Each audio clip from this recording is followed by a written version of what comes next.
ঘূর্ণিঝড় রিমালের আঘাতে নোয়াখালীর হাতিয়া উপজেলায় প্রায় ৫২,০০০ পরিবার ক্ষতিগ্রস্ত হয়েছে। প্লাবিত এলাকায় ৫০,০০০-এর বেশি মানুষ পানিবন্দী অবস্থায় রয়েছে।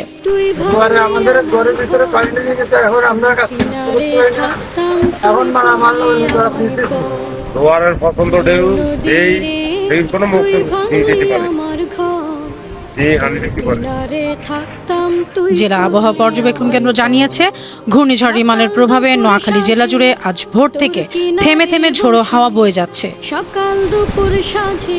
স্থানীয়ভাবে বাতাসের গতি নির্ধারণের ব্যবস্থা না থাকায় সুনির্দিষ্টভাবে বাতাসের গতি নির্ধারণ করা হয়নি।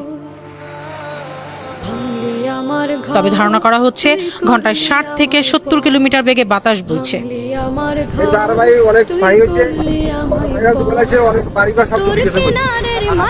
হাতিয়া উপজেলা নির্বাহী কর্মকর্তা শুভাশিস চাকমা গণমাধ্যমকে বলেন, রিমালের আঘাতে হাতিয়ায় ৫২,০০০ পরিবার ক্ষতিগ্রস্ত হয়েছে।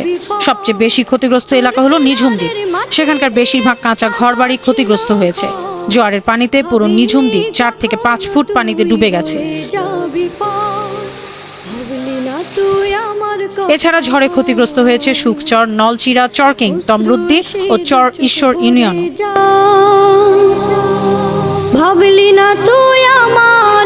ইউএনও জানান, ঝড়ের পরবর্তী সময়ে ঝোড়ো হাওয়া ও বৃষ্টি অব্যাহত থাকায় কোনো এলাকা থেকে সুনির্দিষ্টভাবে ক্ষয়ক্ষতির কোনো তথ্য পাওয়া যাচ্ছে না।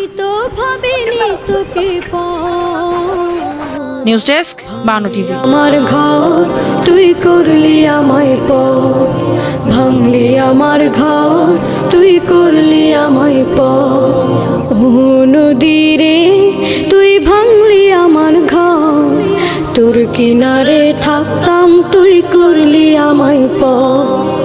আপন বলে ভেবেছিলাম আশুক যত ঝড়, তোর কিনারে থাকবে ভালো আমার ছোট ঘর।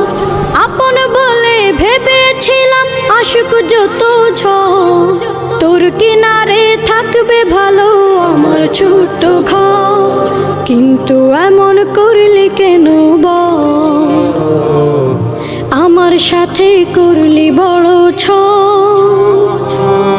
কিন্তু এমন করলি কেন বল, আমার সাথে করলি বড় ছ।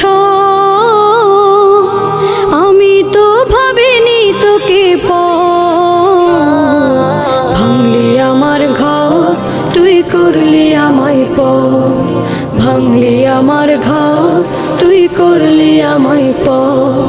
ও নদী রে তুই ভাঙলি আমার ঘর, তোর কিনারে থাকতাম তুই করলি আমায় পর।